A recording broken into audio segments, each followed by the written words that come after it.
যে বহুপাক্ষিক যে একটা অববাহিকা ব্যবস্থাপনা, বাংলাদেশ, ভারত ও নেপালের সমন্বয়ে যৌথ উদ্যোগ গ্রহণ করা, এবং এটা সম্ভব।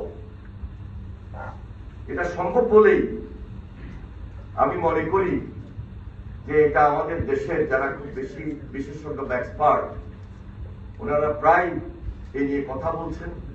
আজকে আসিফ নজরুল সাহেবও আমাদেরকে মনে করিয়ে দিয়েছেন। আমি ওনার সঙ্গে এই ব্যাপারে আরো শেয়ার করব।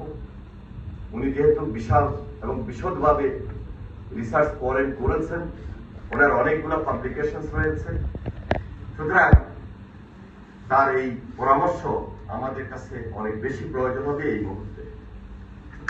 সর্বশেষ প্রাতিষ্ঠানিক সক্ষমতা যেটা, সেটা হলো নবায়নের অজুহাতে মৌলিক ত্রুটিগুলো এড়িয়ে না যাওয়া এবং যৌথ নদী কমিশনের উপযুক্ত ব্যক্তিদের পদায়নের মাধ্যমে কমিশনকে সক্রিয় করা। এটাও আমাদের নজরে আছে, আমরা নজরে রেখেছি।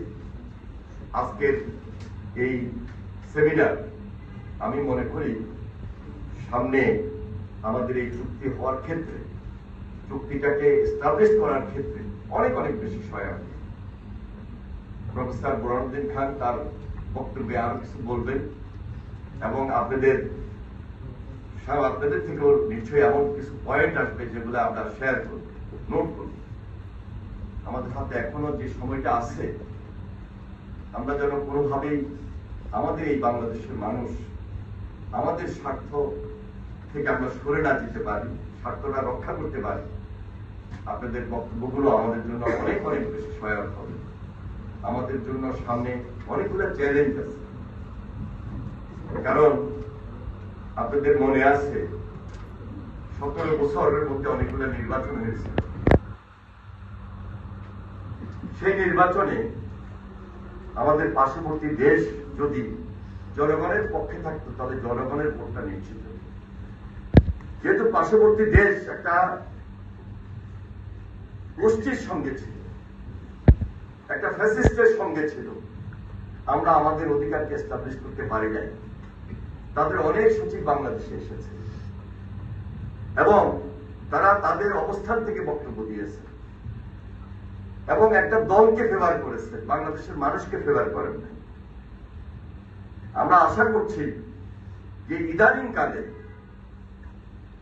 ওনাদের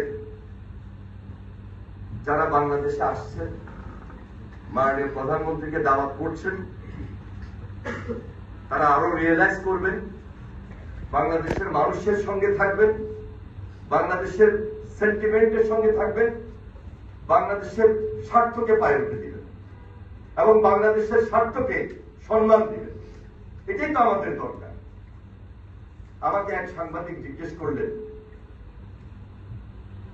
বা অনেক সময় অনেকেই জিজ্ঞেস করেন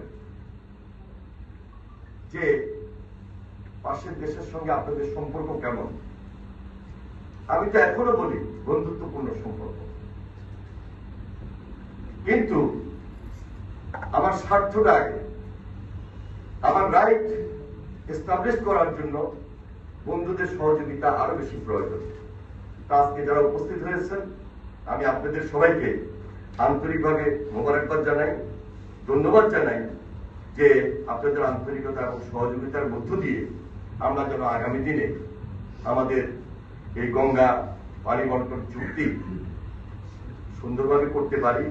সেজন্য আপনাদের সাহায্য সহযোগিতা, আপনাদের পরামর্শ আরো বেশি লাগবে। আপনাদের বক্তব্যের মধ্য দিয়ে আমরা সেগুলা শেয়ার করব। আর যদি বিশেষ আপনাদের আরো কিছু কথা থাকে, সেটা আমাদেরকে জানাবেন, আমরা সাদরে গ্রহণ করব। আপনাদের সবাইকে আন্তরিকভাবে মোবারকবাদ জানিয়ে আমি আমার বক্তব্য শেষ করছি। খোদা হাফেজ।